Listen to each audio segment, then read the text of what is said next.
ఎడారిలో సెలయేర్లు జూన్ 22వ తేదీ. ప్రేమ దోషములన్నిటినీ కప్పును.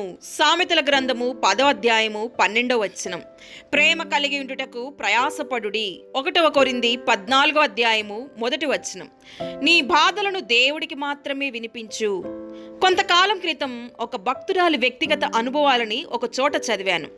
అది నాలో చెరగని ముద్ర వేసింది. ఆమె ఇలా రాసింది: ఒక అర్ధరాత్రి నాకు నిద్ర పట్టలేదు. నాకన్ని అన్యాయాలు జరుగుతున్నాయన్న భావం మనసంతా ఆవరించి కలవరపెట్టింది. అన్నిటినీ భరించే ప్రేమ నా హృదయాన్ని విడిచి వెళ్ళిపోయినట్లు అనిపించింది. దేవుని ఆజ్ఞలకి విధేయత చూపగలిగే శక్తి కోసం ఆయనకి మొర్రపెట్టాను. ప్రేమ అన్నిటినీ కప్పును. వెంటనే దేవుని ఆత్మ నాలో పనిచేయడం ప్రారంభించాడు. చేదు అనుభవాలను మర్చిపోగలిగే శక్తి నాలోకి ప్రవహించసాగింది. మనస్సులో ఒక గుంట త్రవ్వాను. ఏకాగ్రతతో మట్టి అంతా తీసి లోతైన సమాధి త్రవ్వాను. నన్ను గాయపరిచిన విషయాలన్నిటినీ అందులోకి దించి త్వరగా మట్టితో పూడ్చేశాను.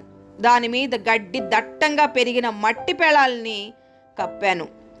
గులాబీలను ఆ గడ్డి మీద వెదజల్లి అక్కడ నుండి వచ్చేశాను.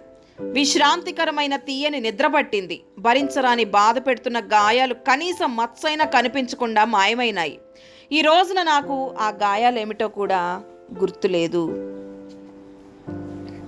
ఓ బేళ హృదయంలో ఓ గాయం ఉంది. జీవన మాధుర్యమంతా చేజారిపోయింది. కాలం గడిచిన కొద్దీ ప్రేమ చేసిన పరిచర్య ఆ చేదుని మార్చింది మధురంగా. అల్లన దేవదూత వచ్చింది. బాధను మాపే లేపనం పూసింది.